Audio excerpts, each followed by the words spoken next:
Donc, on va commencer tout de suite. Donc, première chose, avant de commencer la présentation. Quelques petits conseils d'usage. Petit 1, vous allumez ou vous augmentez le volume de vos enceintes. L'idéal étant d'avoir un casque. Casque de téléphone, vous le branchez sur le PC, ça marche très bien. Il n'y a pas de souci. Deuxième chose, vous prenez de quoi prendre des notes. On va passer normalement, je dis bien normalement en fonction des questions, et puis je suis pas avare de parole, on va normalement passer 1 heure ensemble, donc maintenant 55 minutes à peu près. Donc on prend des notes et on prend surtout, et vu la température, on prend de quoi de s'hydrater, donc une petite bouteille d'eau. Pourquoi? Ça vous évitera de vous lever, donc de nous quitter pendant quelques minutes pour aller chercher de l'eau. Donc profitez-en, voilà, faites le petit plein maintenant et on va attaquer après. Quatrième point, c'est vous éteignez alors vous éteignez, non. Vous minimisez le portable, hein, le truc qui va vous distraire pardon, pendant le webinaire. On éteint la télévision si vous êtes tout seul et que personne l'utilise, et la radio, afin tout simplement de ne pas prendre de bande passante ni d'être distrait pendant la présentation. Alors, qui on est? Donc, au micro ce soir, c'est moi, donc c'est Guillaume, et aux questions ce soir, c'est Céline. Donc, on est tous les deux créateurs de deux communautés photo passion et autour de la vidéo, deux passions qui nous sont communes à Céline et à moi. La première, la photo, évidemment, on est là pour ça ce soir. Et moi, j'ai vécu le boom et l'arrivée de la vidéo aussi bien sur les réflexes que sur les compacts et maintenant sur les hybrides, comme un grand moment de soulagement parce que ça m'a permis de retourner à mes premières amours qui est l'image animée. Donc voilà, ça c'était pour la partie présentation. Si vous avez des questions, n'hésitez pas. Si vous voulez venir nous voir sur le blog, n'hésitez pas. Bref, rendez-vous là-bas. Donc, on va parler des hybrides, de ces fameux petits boîtiers qui ont fait leur apparition il y a quelques années maintenant, et on va parler des Fuji, où j'ai vu la naissance du premier Fuji euh, lors d'une conférence de presse, et on a eu l'occasion de les voir naître ces hybrides. Donc, finalement, c'est de la génération, le look est vintage, mais la génération est la nôtre. Alors pour le coup, on a 30 ans, donc c'est vraiment des boîtiers qui sont nés pendant qu'on était pratiquant. Donc on a pu vivre l'arrivée d'un nouveau type de produit parce que tout simplement ces produits-là, donc Fuji en l'occurrence avec son capteur X-Trans, bat des records de performance et avec l'annonce de la V4 ce matin, c'est encore mieux hein, pour tout ce qui va être la partie AF. Donc ces hybrides, face au réflexe, ils ont quand même un avantage qui est certain, et je sais de source sûre, moi le premier, que les gens tendent à prendre ce genre de produit. Pourquoi? Pour le poids. On a fait une petite comparaison, alors on n'est pas allé très loin, on est allé sur les fiches produits de ces boîtiers, d'accord? Donc on n'a pas fait de choix spécifique, on a fait un choix de gamme plutôt. Donc on se retrouve avec un D810 à 980 grammes, 1 kg. Alors tous les boîtiers sont mesurés nus avec une carte SD et batterie. D'accord, les optiques qu'on voit sur les boîtiers là sont hors, ne comptent pas dans le poids. Mais en tout cas, c'est boîtier nu, batterie, carte SD. Donc on est sur un boîtier qui peut pas prendre de photos, mais qui est nu, qui permet pour l'instant rien, mais c'est un poids mort qu'on doit transporter. Donc sur le D810, on va être à 980 grammes de poids mort. Sur le D7200, on va être à 765 grammes. Sur le 5D Mark III, on va être à 950 grammes. Sur le XT1, on va être à 440 grammes. Donc déjà deux bases, d'accord, on va diviser le poids par deux. On n'a même pas commencé à prendre des photos qu'on a déjà allégé notre sac de 500 grammes, à peu près. Ouais, c'est ça, 540 grammes. Donc c'est déjà pas mal. C'est déjà pas mal parce qu'on se retrouve à avoir moins mal au dos, on se retrouve à avoir surtout cette... alors pour ceux qui font de la photo de reportage, ceux qui partent en voyage toute la journée avec les boîtiers, qui les gardent à la main, là déjà rien que là, et je peux vous le dire, on a refait l'expérience ce week-end à tester le poids nu, enfin, le poids avec optique en fait, il y a réellement une différence à la fin de la journée entre l'un qui utilise un boîtier léger et l'autre qui va utiliser un réflexe chargé comme il faut pour une prestation. Donc on perd en masse au moins 50%. Et je tiens à signaler que, je reviens un petit peu sur les slides, le X-T1 est, je crois, le plus lourd de la gamme. C'est-à-dire qu'on est au high level du poids. Ensuite, en termes d'optique, alors on a fait la comparaison, on a fait la comparaison entre un 51.4 et un 35.1.4. Pourquoi? Tout simplement parce que, et on va le voir après, les capteurs d'hybride et de Fuji ont des coefficients multiplicateurs, donc un 50 mm sur un FX, donc un full frame, euh, est l'équivalent, alors un peu de choses près, d'un 35 mm 1.4 sur un capteur X-Trans ou sur un hybride. Donc le 51.4 fait 280 grammes, rien que ça. Le 35.1.4 fait 187 grammes. Donc on perd une centaine de grammes entre les deux. Et là où ça devient vertigineux, entre guillemets, c'est que le 24-68-2.8 série L de chez nos amis les canonistes tourne à 805 grammes. Pour avoir un 16-55-2.8, on est à 655 grammes. Donc on perd encore 150 grammes de poids entre les deux. Alors vous allez me dire, ouais, face à Guillaume, on avait reçu l'info, l'hybride c'est plus léger que, le, que les réflexes ou certains bridge. Ouais, mais je pense qu'on s'est pas encore assez connu aujourd'hui et je vois encore beaucoup de gens, malheureusement, qui ont beaucoup de talent en photo, d'accord, qu'ils soient amateurs ou professionnels, qui ont la flemme, on en est arrivé là, de sortir leur matériel photo parce que bah, c'est juste trop lourd, quoi. C'est se trimballer. Alors même quand on part léger, hein, quand on part avec un D800, quand on part avec un, je sais pas moi, un 14-24 ou un 24-70, on atteint des poids de folie, donc on est presque là, donc 805 grammes plus un boîtier à 955, on est presque à 2 kilos, grossièrement, c'est juste énorme, juste pour une balade, quoi. C'est juste la folie.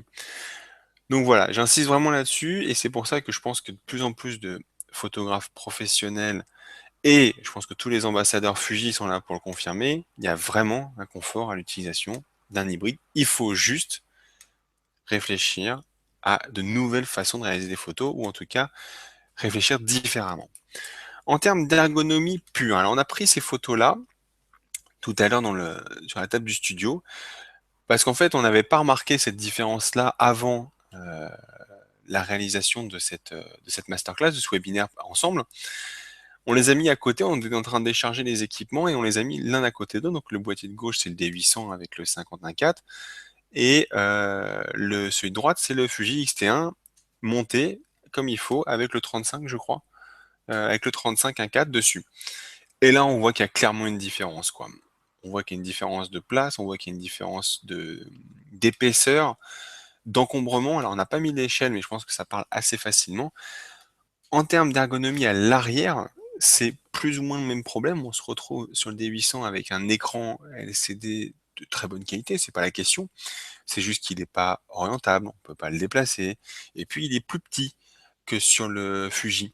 Donc on se retrouve avec un boîtier finalement hyper performant à gauche, mais on a plus ou moins son homologue à côté. Et pour moi, on a largement son homologue à côté, voire même pour certaines choses plus efficace que d'autres.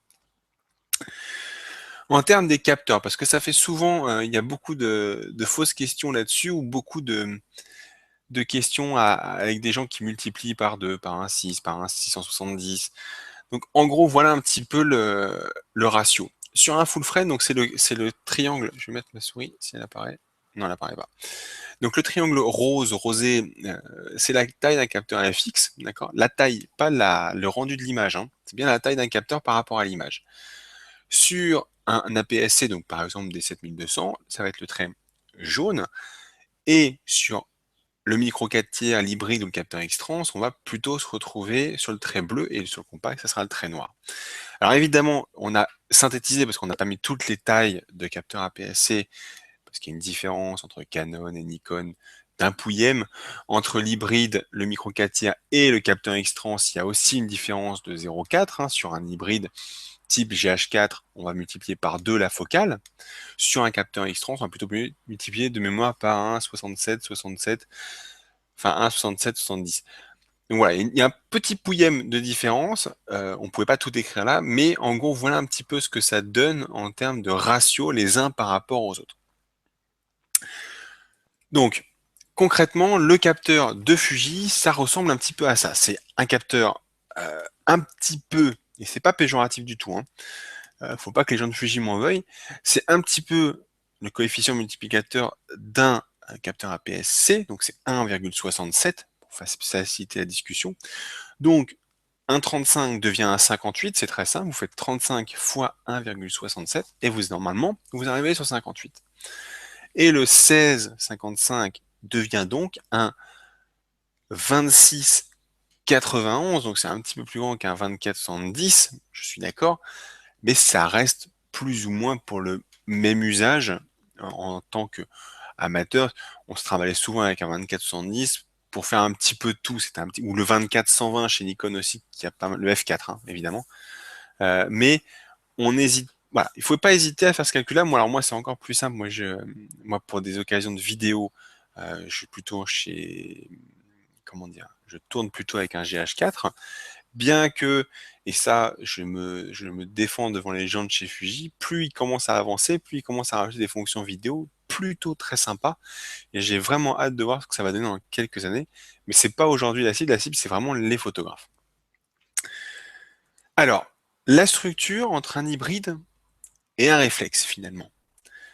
Donc, les hybrides sont aussi appelés mirrorless ou appareils sans miroir. En gros, ce qu'on voit, c'est la même chose, simplement qu'il n'y a pas de miroir. Et contrairement au réflexe, la lumière vient donc directement percuter le capteur. Alors, plusieurs choses. Ça veut aussi dire qu'il faut faire attention. Alors, le capteur n'est pas exposé, mais il faut faire attention quand on change d'optique, hein. On met bien le boîtier vers le bas, et ça, ce conseil-là marche aussi bien sur le public réflexe que sur le public hybride. Mais on met bien son boîtier vers le bas pour changer son optique. On fait attention à ne pas faire rentrer des poussières bêtement dans l'appareil. On fait bien attention à ça. On s'applique les mêmes contraintes que sur un réflexe. On fait même plus attention, je dirais. Et voilà, à droite, vous avez un petit peu le schéma de ce qui se passe dans un système réflexe. Vous avez l'objectif, le miroir, et après la montée à la lentille, et ainsi de suite. L'avantage d'avoir sur les Fuji un capteur, enfin un boîtier sans miroir finalement, un boîtier qui n'a pas cette contrainte, parce que ça devient presque une contrainte maintenant, d'avoir ce jeu de miroir et ce jeu de prisme. L'avantage, c'est que ça vous donne un appareil plus silencieux. D'accord? Vous allez voir qu'après, ils ont rajouté des trucs pour que ça nous fasse croire que ça fait une photo. Donc ça fait un appareil vachement plus silencieux. C'est idéal quand on est dans des lieux de recueillement. C'est idéal quand on n'a pas envie de faire de bruit. C'est idéal en photo de nature, par exemple, parce qu'on peut très bien faire de la photo de nature avec un Fuji. Donc on n'hésite pas, c'est vraiment un confort. On a plus ce fameux clac-clac. Je sais, pour ma part, ça m'a manqué au début, hein. Psychologiquement, ça me faisait un choc. Et ce petit mouvement, cette petite inertie qu'on a dans le boîtier, hein, je pense qu'on l'a tous vécu, cette petite inertie de tout ce qui bouge à l'intérieur, dans le boîtier, bah moi, ça m'a manqué au début. Il a fallu du temps, et c'est là qu'on commence à se dire, il faut que je repense à faire de la photographie. Il faut que je pense ma photo, pas différemment, mais il faut que mes sensations ne vont pas être les mêmes avec un réflexe qu'avec un hybride. Le gros avantage, c'est que c'est moins sujet aux vibrations. Vous savez, on a la fonction qui est apparue, les quiet silence sur les réflexes, ce coussin amortisseur par rapport au miroir pour faire moins de bruit. Mais alors là, par contre, pour le coup, le choc est brutal, c'est qu'on a l'impression d'avoir un réflexe malade. C'est que ça fait clac et ça remonte tout doucement, le miroir se remet en place tout doucement et on a l'impression d'avoir un truc malade. Avantage, c'est que vous avez un aperçu instantané sur l'écran des réglages, c'est-à-dire que vous êtes en train de cadrer, c'est top, et vous pouvez, avec les molettes, alors on ne me voit pas parce que j'ai pas activé la vidéo, je sais pas trop en termes de flux ce que ça prend, mais on voit avec la molette tout de suite ce que ça va voir. C'est-à-dire qu'on sait avant ce que la photo va donner ou va pouvoir donner. D'accord? Un inconvénient à ça, bah on fait moins de photos. Est-ce que c'est un inconvénient ou pas? Par contre, le gros avantage, c'est qu'on gagne en temps de traitement colossal. Parce qu'on s'affranchit de la photo overcramée, on s'affranchit de la photo. Alors la photo overcramée, c'est très simple, hein. Vous étiez en intérieur, vous étiez à 800 ISO, vous faisiez vos photos, c'était nickel, ça passait tout seul. Vous sortez, vous faites des photos, vous restez à 800 ISO, vous avez oublié de régler. Je peux vous assurer que quand vous allez commencer tout de suite à viser dans le viseur numérique et vous allez voir tout blanc, vous allez comprendre qu'il y a un problème. Donc toutes ces photos, elles vont pouvoir être supprimées, mais avant même d'être prises. Donc on gagne en temps de traitement et en termes de stockage aussi. On a de facto un viseur 100%. Alors, pour avoir un viseur 100% sur un réflexe aujourd'hui, faut y mettre un petit prix. Là, avec les Fuji et toute la gamme d'hybrides, finalement, on a un viseur 100% tout le temps. Et on a une rafale hyper rapide. Mais alors, quand je dis hyper rapide, c'est qu'on se fait surprendre, hein. C'est-à-dire qu'on arrive. Alors, au début, on se fait surprendre. Après, on a compris que rafale, c'était pas la rafale d'un réflexe. Donc, encore une fois, il faut réfléchir à différemment notre façon de faire de la photo. Pas la photo, mais la façon de faire nos photos. Ensuite, on parlait du viseur tout à l'heure, ce fameux viseur 100%. Là, le viseur, il est 100% électronique. Donc, qu'est-ce que ça signifie? Bah, quand l'appareil est éteint, on voit rien dans le viseur. Alors, moi, ça m'a jamais dérangé, parce que j'étais rarement quelqu'un qui regardait à travers son objectif ou à travers son réflexe ce qu'il pouvait prendre en photo. Je le voyais avant de mettre l'appareil au nez. Mais par contre, allumé, on peut voir, je vous le disais tout à l'heure, l'impact des réglages sur la future photo qu'on va prendre et la photo prise avant le déclenchement. C'est-à-dire que ce petit moment, vous savez, cette fraction de seconde avant d'appuyer sur le bouton, où on sait ce que ça va donner mentalement, et ben là, c'est exactement pareil, simplement qu'on va avoir en plus sécurisé les réglages. C'est-à-dire que il y a toujours, hormis les réglages tout automatiques, mais il peut y avoir des surprises au moment où on fait une photo, hein. On n'a peut-être pas le bon réglage, et puis peut-être à un moment, il y a quelqu'un qui nous a renvoyé un rayon de lumière, ou des choses comme ça. Donc là, dès que vous shootez, vous savez à peu près ce que vous allez avoir en termes de réglage. Donc pas de surprise là-dessus. Donc le viseur numérique, d'accord, eh ben c'est une bonne chose. Je reste persuadé que c'est une bonne chose. En tout cas, avec les définitions qu'ils proposent aujourd'hui, c'est pareil. Il faut se dire qu'aujourd'hui, on est en 2015, qu'on est en juin, que les technologies ont vachement évolué, les écrans LCD sont devenus très très bons, les viseurs numériques, si on compare à ce qui se faisait il y a 2 ans, c'est plus pareil. Donc voilà, il faut réfléchir, nouvelle façon de penser. Maintenant, les similarités, parce qu'il y en a quand même. Ils sont quand même très bien, mais ça reste quand même, il y a beaucoup de similarités. La première, c'est avant tout un appareil photo. Donc c'est comme un réflexe, ça fait la même chose. Le but, c'est de sortir de la photo. Donc on va retrouver certaines ergonomies qui sont plus ou moins similaires. On va retrouver, bah, c'est peut-être très idiot, mais le bouton de déclenchement, d'accord? Les fameuses monettes de réglage et les menus. Alors après, moi j'adore la notion sur le XT1 de cette fonction où on peut régler la vitesse, l'ouverture sur le boîtier, l'ouverture sur l'optique, pardon, la vitesse, les ISO, la correction d'exposition. Moi j'adore faire ça à la manuelle. Je... Alors il y a des moments où je suis un grand feignant et je prends le mode soit aperture, soit vitesse, hein. Il y a des moments, ça sert à rien de se mettre en difficulté avec le mode manuel, mais j'adore le fait d'avoir 3 molettes pour choisir ma vitesse, mes ISO et ma correction d'expo. Ça me renvoie à les années où je faisais de la photo avec mon père, c'est juste du pur bonheur, quoi. Et je parle même pas, alors voilà, du look vintage, mais ça c'est, on aime ou on n'aime pas, en noir ou en gris, quoi qu'il en soit. Moi j'adore cette notion de 3 molettes sur le boîtier, c'est quelque chose qui à la longue fait gagner du temps parce que c'est très bête, mais on sait pas toujours où sont les réglages. Rouler avec la molette à tâtonner, alors qu'avec enfin, rouler avec la molette qu'on voit à côté de la veilleuse, alors qu'on peut directement clac-clac au-dessus, savoir comment on se trouve, dans quel réglage, et finalement faire une visualisation très rapide de s'il faut qu'on adapte notre configuration ou pas. Moi, je trouve ça juste génial. Ensuite, les objectifs. Les hybrides sont donc des appareils photo à objectifs interchangeables. Ça veut dire qu'ils sont aussi proches que les réflexes. Bien plus proches que les bridge ou les compacts. Même un compact expert, même un bridge haut niveau, on change pas l'optique. Par contre, sur un Fuji ou sur un hybride, ouais, on peut changer l'optique, on peut investir dans des optiques, donc on peut avoir du long terme. D'accord? C'est pas du, ça reste, c'est pas du consommable. J'entends souvent dire ouais, mais c'est de l'hybride, alors ça sera bon à la mettre à la poubelle l'année prochaine. Non, non, non, non et non. Euh, les hybrides et les Fuji principalement ont un parc optique, mais qui est juste, euh, comment dire, qui justifie d'y passer complètement. On retrouve un 24-70, on retrouve un grand angle, on retrouve des focales fixes par gogo, on a des ouvertures de folie, on le verra après.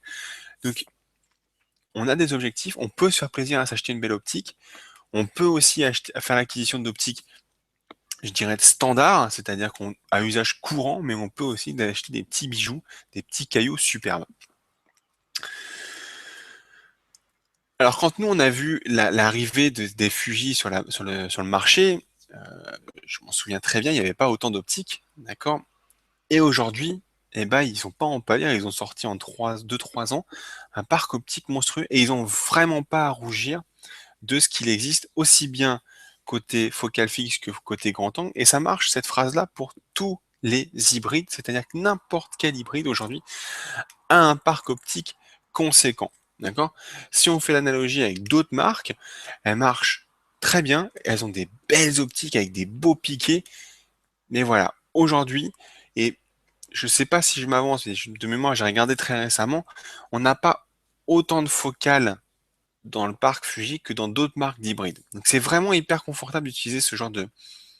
On peut investir. On peut investir sans grand risque, en tout cas. Et en plus, et ça c'est confort, si vous êtes chez d'autres marques d'optiques, d'accord, où vous avez des vieux boîtiers, des vieilles optiques, eh ben on peut très bien les adapter dessus avec une simple bague d'adaptation qui va permettre tout simplement de recréer l'écart entre le cul de l'optique et le début du capteur. Hein. C'est ça le plus gros problème, hein, je vous rappelle. Enfin, Fuji a cette particularité c'est d'avoir quasiment le dos de l'optique, donc l'arrière de l'optique, la partie qui va dans le boîtier, très très très proche du capteur. Alors c'est bien, parce que ça veut dire qu'on a de moins en moins de problèmes. Par contre, ça veut dire que si on veut adapter tout comme optique, il va falloir un petit peu tricher et donc rajouter des bagues, pas d'allonge, mais des bagues d'adaptation qui vont permettre de monter des optiques. D'autres marques, Canon, je crois que Nikon marche aussi, dessus pour directement profiter un peu de son parc ancien.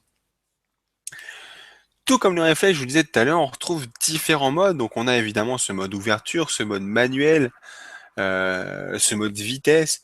Encore une fois, j'adore juste le XT1 et je vais pas le dire trop fort, mais parce que tout simplement on a ces trois molettes au-dessus, hein, vous voyez, donc c'est la photo, hein, à gauche, ça va être tout ce qui va être, je crois que ça va être tout ce qui va être ISO, d'accord, tout ce qui va être ISO ici. À droite, à l'opposé, on va avoir la correction d'exposition et plus ou moins à droite du flash, on va avoir la vitesse. Et après, il y a le bouton déclenchement, le bouton on-off. Ça, c'est très, très classique. Donc, on a la main sur les réglages, on est autonome, on peut être le maître du boîtier. On peut le laisser se débrouiller, il fait des choses très très bien avec la détection de phase et ainsi de suite. Mais voilà, on peut être maître du boîtier et gérer complètement exposition, enfin priorité vitesse, priorité ouverture et mode 100% manuel. Ensuite, tout comme les réflexes, vous avez la possibilité de choisir des RAW ou des JPEG ou les deux en même temps, c'est vous qui décidez. Maintenant, les JPEG Fuji, c'est juste des folies, quoi. Osez, essayez d'oser un petit peu, une fois, vous faites quelque chose, une sortie, et vous essayez juste de shooter en JPEG. Vous allez voir, pour ceux qui connaissent déjà la gamme Fuji, j'ai déjà leur réponse. Ceux qui hésitent, essayez un Fuji, vous sortez du JPEG et vous allez me dire ce que vous en pensez. Vous allez voir, vous allez être vachement surpris. Pour ce qui est des similarités autres que ça, on va évidemment retrouver sur les hybrides les mêmes fonctionnalités que sur un réflexe. La bracketing, la rafale, la mise au point auto ou manuel, le retardateur ou le mode blurb. Donc, à première vue, on peut faire autant de photos l'un et l'autre. Avant de continuer, moi par contre, je suis désolé, je vais me faire une petite pause, je me prends un petit verre d'eau, je reviens mais dans 30 secondes.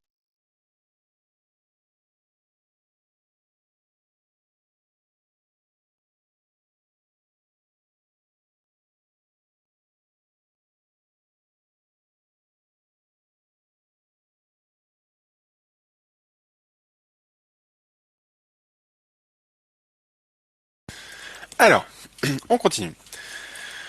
Et puis essayer de me débriefer un petit peu sur les questions qu'on a, et du coup celle-là va y répondre tout de suite. Pourquoi c'est aussi cher qu'un réflexe? D'accord, alors la question c'est pourquoi les optiques hybrides sont-elles presque aussi chères que les APS-C? C'est anormal vu le moindre poids de verre. Alors, en ce qui concerne le poids de verre, on ne paye pas son optique en poids, ni en verre. On paye son optique avec les crémaillères qu'il y a dedans, la rapidité de réaction, les servomoteurs qui valent une petite fortune. Et donc, ils sont presque aussi chers, oui. Ils sont moins chers, oui, parce que la notion de miniaturisation coûte plus cher. Donc, on paye finalement son optique moins cher chez Fuji que par rapport à une autre marque, mais parce que tout simplement, et on a de la chance, parce que finalement c'est miniaturisé, et plus c'est miniature, hein, plus ça coûte cher. Donc les gammes de produits, ben, on va en parler maintenant. Donc alors j'ai balayé un petit peu tout ce qui existait sur le marché. Je crois que normalement, voilà, j'ai pris le XT10 qui n'est pas encore tout à fait sorti. On ne peut pas encore trouver partout, je crois. Donc le X Pro 1 qu'on trouve à 545 euros, le XT1 qui est mon coup de cœur de folie, le Fujifilm XT10, le X2, le XM1, le XA2. Qu'on se dise tout de suite que vous alliez de gauche à droite ou de droite à gauche, le capteur à l'intérieur est strictement le même. Il n'y a pas de débat, ça m'a été confirmé. Merci aux gens de chez Fuji. Le capteur à l'intérieur est strictement le même. C'est-à-dire que vous shootiez avec un XT1, que vous shootiez avec un XA2, le capteur, c'est le même. Ça fait quand même vachement plaisir que sur un très haut de gamme et sur une entrée de gamme, on ait la même techno en termes de captation de photos. Donc, on a fait une petite comparaison XT10, XT1. Normalement, c'est tout bon. Alors, premier atout du XT1, sa rapidité, ses modes de détection des yeux, les réglages, possibilité de monter à 1,32 millième. Et on a une rafale jusqu'à 8 images par seconde. J'en connais deux, là en l'occurrence c'est Céline et moi, qui se sont fait avoir, il n'y a pas très très longtemps, à avoir oublié que ça allait aussi vite. Donc on s'est retrouvé très vite avec une carte chargée, on a compris, on a recommencé. La prise de vue, donc possibilité de prendre une prise de vue déportée avec une tablette ou un ordinateur, un bouton vidéo spécifique, merci Fuji, et utilisation possible d'utiliser dans des conditions difficiles, froid ou humidité. Sous-entendu, il est tropicalisé. Tropicalisé ne veut pas dire étanche. Étanche, ça va sous l'eau. Tropicalisé, ça peut résister un petit peu à la pluie. Sous réserve qu'on a une optique tropicalisée. Hein, c'est pas waterproof, quoi. Maintenant, ce petit XT10, hormis le fait qu'il soit tout mimi, enfin, là, il y a un petit côté affectif aussi. Hein. Le XT10, il est vraiment tout mimi, tout mignon, très vintage. Ils ont vraiment, alors là, pour le coup, je sais que le créateur du XT10 a vraiment poussé le côté vintage au taquet. Euh, donc, bah, mêmes atouts, hein, sa rapidité, son mode de reconnaissance de scène, détection des yeux, possibilité de monter à un 32 millième et encore une fois, un bouton spécifique pour la vidéo. Donc, ouais, la différence va principalement se jouer sur la rafale et évidemment sur la notion de tropicaliser ou pas. Le parc optique maintenant. Alors, je crois qu'on a mis la photo de chez Fuji, de chez eux, avec toutes les optiques qui existent sur le marché. Finalement, on se retrouve avec une gamme hyper évolutive et hyper conséquente. Si j'ai pas eu envie, mais la photo, on a Nikon et Canon ont la même. Il y en a plus évidemment chez Canon, Nikon, c'est pas la question, mais on a quelque chose là qui correspond à 80% des utilisations. On a un parc optique qui va nous aller dans 90% des cas. J'ai pas besoin d'un 600 mm, moi perso. J'ai pas besoin d'un 800. J'ai pas besoin de tout ça. D'accord? Donc on se retrouve avec des focales fixes en 16 mm, en 35, en 56, avec des ouvertures de folie. Un 4, un 4, un 2, tout va bien. Donc un 56, hein, je fais pas les maths, mais 56, il faut multiplier par 1,7 pour avoir la focale sur le capteur X-Trans. On a évidemment des trans standards, hein, donc c'est le 16-55, ouverture constante 2,8, c'est une folie. On a un petit zoom à 50-140 2,8, et on a un grand angle, un 10-24 à 4.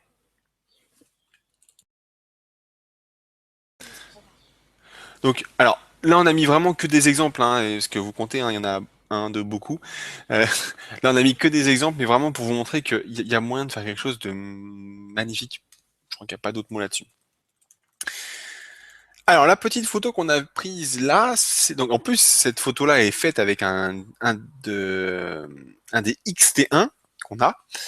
Donc c'est une bulle de savon qui vole, hein. Donc on me parle pas trop du problème de rapidité. Et pourtant celui-là était pas encore en version 4. Donc on n'avait vraiment pas eu de soucis. Et entre les enfants qui essaient de les crever et les bulles qui résistaient moyennement à la température, on est allé très vite. Donc pour une utilisation paysage, nous on va vous recommander un XT10 avec un 10-24 f4 ou un 14 mm 2.8. Ça c'est vraiment au choix de chacun. Est-ce que vous voulez plutôt un zoom ou est-ce que vous voulez plutôt une focale fixe? Nous on est très focale fixe, on a un zoom, mais voilà, c'est vraiment libre à chacun de faire la faute de la photo. Oula, on recommence. C'est libre à chacun de faire l'acquisition de l'optique qui lui correspond. On vous donnera pas les clés de toutes les solutions, mais il vous faut l'optique qui corresponde à votre besoin.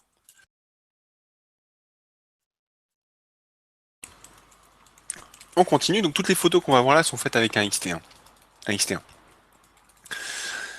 Donc après, on a un 35 mm, et ça va plutôt être pour une utilisation portrait. D'accord? On va plutôt partir sur un 35 1.4, un 56 1.2, magnifique, ou un 16-55 si on a envie de couvrir un large range et être un petit peu mobile et un petit peu timide. Donc on peut facilement s'équiper pour faire du portrait. Aussi bien, j'insiste, en studio, parce que maintenant on peut connecter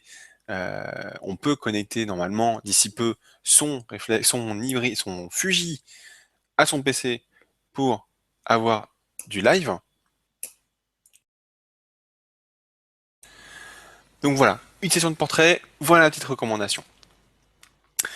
Ensuite, eh ben, ils sont pas restés en reste, on peut avoir de la macro avec un 60 mm, donc ça fait un 100, 110, 135, ouais. Non, pas 135. Bref, ça fait une belle optique macro.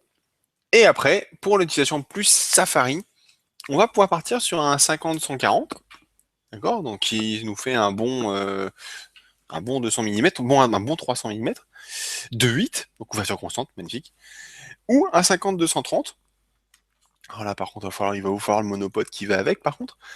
Mais voilà, qui ouvre un 4, 5, 6, 7. On est sur une optique qui couvre un large range et qui correspond à une utilisation de Safari avec plein de lumière, ou alors tout simplement en extérieur avec la famille en train de voir de la plage, par exemple. Et on y rajoutera la fonction prise de vue à distance si on souhaite tout simplement mettre son boîtier avec devant tout simplement à distance et pouvoir le mettre un peu protégé et le mettre en immersion. Ensuite, on va avoir un XT1 ou un XT10 pour une utilisation quotidienne avec un 16-55 de 8, c'est-à-dire que ça au quotidien, c'est un petit peu ce qui nous suit tout le temps. On va avoir notre XT1, notre 16-55 de 8 et on va pouvoir normalement couvrir toutes les utilisations qu'on en fait, pour ma part aussi bien photo, vidéo et pour c'est principalement photo. Alors, notre petit retour d'expérience et on va finir là-dessus avant d'attaquer les questions.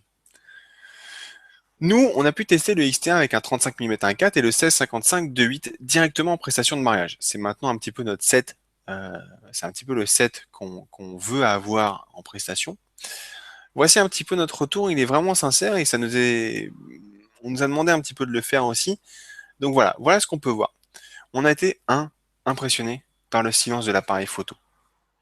C'est-à-dire qu'en fait, il y a un bruit, il y a une enceinte, alors je sais pas où, dans cet appareil, qui fait le bruit du capteur. Ça ne sert à rien.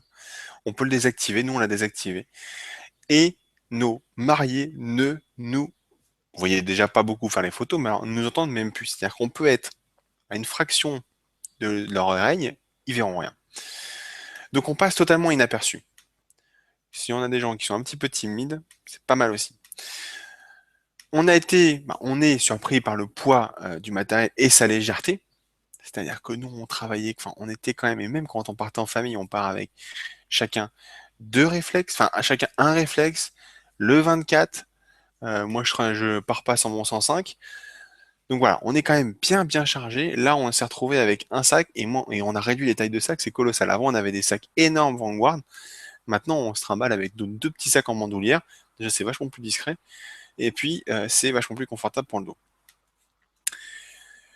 Impressionné par la rapidité de l'appareil photo. Ouais, parce que ça, la différence entre un réflexe, elle est vraiment minime. Et, et perceptiblement humain, je pense qu'on ne voit pas. Alors les tests, la rapidité de mise à dispo, je veux bien. En termes de ressenti humain, on n'a pas vu la différence. Le viseur électronique, moi je connaissais très bien quand on y est passé avec quand Céline a commencé à utiliser le X-T1, elle a été un peu perturbée par le viseur électronique. Concrètement, il faut apprendre à le régler, d'accord? Parce qu'on peut régler son viseur, et apprendre à l'utiliser. Mais gros avantage, c'est qu'on a de moins en moins de déchets, parce qu'on sait d'avance si la photo va correspondre à 80% des cas à notre réglage. Et on s'est évidemment fait avoir par la rafale, c'est-à-dire qu'on a tendance, et ça je crois que c'est un petit peu un problème avec les réflexes, c'est qu'on a tendance à avoir la main très lourde sur le bouton. On appuie très fort finalement sur ce bouton pour faire la mi-course et l'arrivée en butée.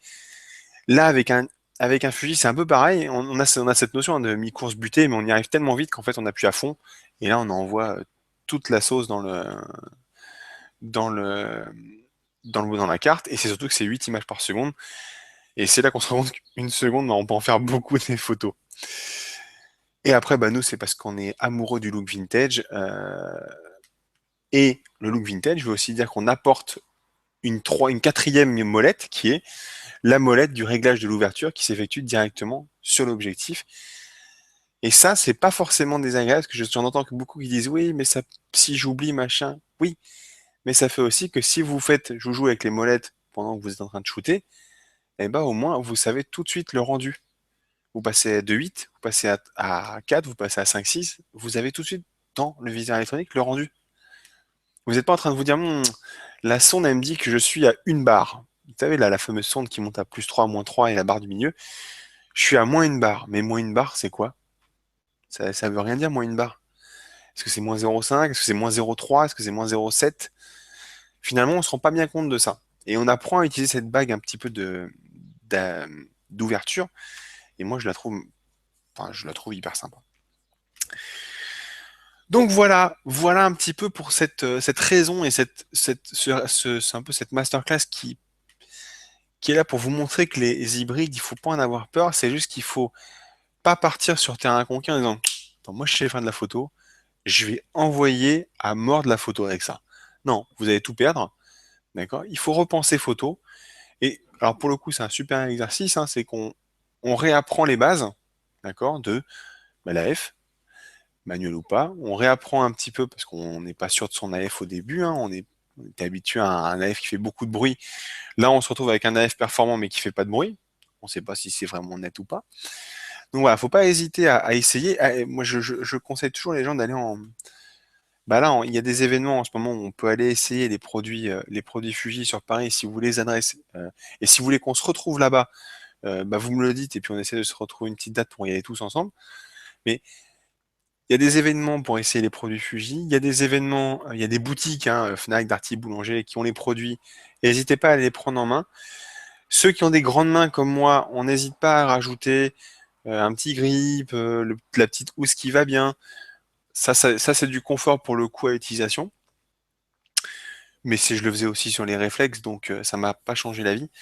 Donc voilà, n'hésitez pas à tester les produits. Vraiment, c'est quelque chose qui, je pense qu'on va vraiment voir de plus en plus de gens passer aux capteurs X-Trans et aux hybrides, tout simplement parce qu'à un moment ou à un autre, on était passé vers le tout énorme. Hein. Euh, je ne parlerai pas des gens qu'on a pu croiser dans des salons avec des optiques 400 mm montées sur des D3S, alors qu'il n'y a aucune raison. D'accord. On est un peu reparti dans le petit, un peu comme les téléphones à une époque. Moi, c'est pas pour me déplaire, mon dos non plus.